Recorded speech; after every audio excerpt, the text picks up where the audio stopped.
रात का सन्नाटा था। शहर की रोशनी धीरे धीरे बुझ रही थी। हर तरफ खामोशी का आलम था। मगर उस खामोशी में एक चीख दबी हुई थी। एक ऐसे इंसान की चीख जो अब मौत के करीब था। उसका नाम सलीम था। एक आम आदमी जो जिंदगी की दौड़ में सब कुछ जीत चुका था। बड़ा मकान, शोहरत, दौलत, गाड़ी, रुतबा। मगर एक चीज हार गया था, अपनी रूह की सुकून। जिंदगी में उसने कई बार अजहान की आवाज सुनी, मस्जिद के पास से गुजरा, मगर कभी सर झुकाया नहीं। उसे लगता था कि जिंदगी बस इसी दुनिया का नाम है, जो खा लिया, जो पी लिया, वही हासिल। मगर उस रात जब उसकी सांसें भारी होने लगीं और सीने में दर्द ऐसा उठा जैसे कोई अंदर से पकड़कर खींच रहा हो, तब उसे एहसास हुआ कि जिंदगी का असली सर तो अब शुरू हुआ है। आंखों के सामने अंधेरा छाने लगा। कमरे की हर चीज धुंधली पड़ने लगी। उसने चीख कर अपनी बीवी को बुलाया, मगर आवाज नहीं निकली। जिस जुबान से वो कभी झूठ, गालियां और घमंड के अल्फाज निकाला करता था, वो अब एकदम बेजुबान हो चुकी थी। उसके होंठ हिल रहे थे, मगर आवाज गुम थी। तभी उसे लगा कि कमरे में कोई और भी मौजूद है। उसने आंखों के किनारों से देखा, एक साया, सफेद लिबास में, नूर से भरा हुआ। और तभी दिल में एक अजीब डर बैठ गया। वो समझ गया कि मौत आ चुकी है। फरिश्ता ए मौत उसके सिरहाने खड़ा था। वो बोला नहीं, बस उसकी रूह को देखता रहा। सलीम की आंखों से आंसू निकल पड़े। उसने सोचा, ए मेरे रब, अगर तू मुझे एक आखिरी मौका दे दे, मैं नमाज पढ़ूंगा, तेरा शुक्र अदा करूंगा, तेरे बंदों से मोहब्बत करूंगा। मगर अब वक्त निकल चुका था। मौत के फरिश्ते ने कहा, ए इंसान, अब लौटना नहीं। जिस जिंदगी को तू खेल समझता था, वो दरअसल एक इम्तिहान था। तूने अपनी रूह को दुनियावी ख्वाहिशों में बेच दिया। सलीम की आंखें बंद हुईं और उसकी रूह उसके जिस्म से जुदा हो गई। उसने महसूस किया कि उसका शरीर बिस्तर पर पड़ा है और लोग उसके चारों तरफ रो रहे हैं, मगर वो उन्हें छू नहीं सकता, बोल नहीं सकता, बस देख सकता है। उसने देखा कि उसकी बीवी उसके सिरहाने बैठकर कह रही थी, काश ये थोड़ी देर और रहते। मगर अब कुछ नहीं बदल सकता था। जब लोग उसे कफन में लपेटने लगे, तब उसकी रूह चिल्लाई, मैं जिंदा हूं, मुझे बंद मत करो। मगर किसी ने नहीं सुना। और जब मिट्टी उस पर डाल दी गई, तब अंधेरा छा गया। मगर वो अंधेरा नहीं था, वो एक नया जहां था। कब्र के अंदर उसने खुद को पाया, बिल्कुल तन्हा। तभी दो नूरानी फरिश्ते सामने आई, मुनकर और नकीर। आवाज आई, कौन है तेरा रब? क्या जवाब है तेरा? सलीम का दिल कांप उठा। उसने जवाब देने की कोशिश की, मगर लफ्ज गुम थे। जिंदगी में उसने कभी रब को याद नहीं किया था, तो अब जुबान कैसे बोले? फरिश्तों ने कहा, तू दुनिया में अपने रब को भूल गया था। अब तेरे लिए सुकून नहीं। इंतजार कर उस दिन का जब सबका हिसाब होगा।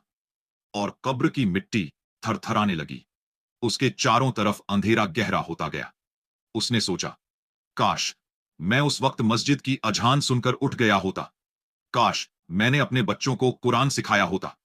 काश मैंने उस बूढ़े को पानी पिला दिया होता जो मुझसे हर रोज मदद मांगता था। मगर अब सब काश बन चुके थे। कुछ पल बाद कब्र के बाहर से अजान की आवाज आई, हय्या अलस्सलाह, हय्या अलल फलाह। मगर अब वो आवाज उसके लिए नहीं थी। उसकी रूह उस आवाज को सुनकर कांप उठी। उसने रोकर कहा, ए रब्बुल आलमीन, मुझे लौटा दे दुनिया में, मैं तेरी राह पर चलूंगा। मगर जवाब मिला, अब वापसी नहीं, तूने जो बोया था वही काटेगा। फिर अचानक उसके सामने एक नूर की किरण चमकी। वो उसके आमाल थे, मगर वो नूर बहुत कमजोर था। उसके अच्छे काम बहुत कम थे। बस कुछ लम्हे, जब उसने किसी को पानी दिया था, जब उसने किसी बच्चे को मुस्कुराकर देखा था, या जब उसने किसी भूखे को खाना दिया था, वही पल अब उसके सामने रोशनी बनकर खड़े थे। वो रोशनी कह रही थी, हम ही तेरे लिए रहम की उम्मीद हैं। सलीम की रूह रो पड़ी, क्या इतना काफी है? मगर जवाब आया, अगर तेरे दिल में एक बार भी सच्चा तौबा का जज्बा था, तो रहमत ए खुदा तेरे लिए काफी है। और फिर अचानक उसके चारों तरफ का अंधेरा धीरे धीरे कम होने लगा। एक नूरानी साया सामने आया, इतना नूरानी कि उसकी आंखें झुक गईं। आवाज आई, ये वो लम्हा है जब तेरा हिसाब होगा, लेकिन तेरे रब की रहमत तेरे गुनाहों से ज्यादा है। और फिर एक दस्तावेज उसके सामने खुला। उसके सारे आमाल लिखे हुए, झूठ, गीबत, तकब्बुर और दुनियादारी, सब सामने थे। मगर बीच में कुछ लकीरें चमक रही थीं। एक बार अल्लाह का नाम लिया, एक बार किसी के दर्द पर आंसू बहाए, वही आंसू अब उसके लिए रहमत बन चुके थे। सलीम की रूह कांपते हुए बोली, ए मेरे रब, मैं गुनहगार हूं, मगर तेरी रहमत अनंत है। और तभी उसने महसूस किया कि उसके आसपास जन्नत की हवा चलने लगी। एक सुकून, एक रोशनी, एक मिठास जो उसने जिंदगी में कभी महसूस नहीं की थी। मगर तभी एक आवाज आई, अभी फैसला बाकी है। और वो सफर जारी रहा। वो अर्श ए मौला की तरफ बढ़ रहा था। रास्ते में नूरानी फरिश्ते, पुल सिरात का मंजर और नीचे जहन्नुम की लपटें। वो हर कदम पर कांप रहा था, मगर एक उम्मीद थी, शायद रब मुझे माफ कर दे। और फिर उसने सुना, मेरे बंदे, अगर तू एक बार भी सच्चे दिल से तौबा करता तो मैं तुझे माफ कर देता। तूने अपने गुनाहों को बड़ा समझा, मगर मेरी रहमत को नहीं। और सलीम की रूह रो पड़ी, ए रब्बुल आलमीन, अब समझ आया कि असल जिंदगी वो थी जो मैंने खो दी। फिर एक सन्नाटा हुआ और उसके सामने दो दरवाजे खुले, एक जहन्नुम की आग की तरफ, दूसरा रहमत के साए की तरफ। और उसी वक्त अल्लाह की आवाज आई, मेरी रहमत मेरे गजब पर भारी है। सलीम की रूह को जन्नत की तरफ ले जाया गया। और जब उसने पहली बार उस हवा को महसूस किया, वो सुकून उसकी रूह में उतर गया। वो बोला, काश दुनिया के लोग जान लें कि जिंदगी असली नहीं है, असली तो ये है। उसकी रूह मुस्कुरा उठी। फिर आसमान में एक नूर फैल गया और सन्नाटा लौट आया। एक और इंसान चला गया, मगर एक सबक छोड़ गया कि जिंदगी हर पल तौबा करने का मौका है।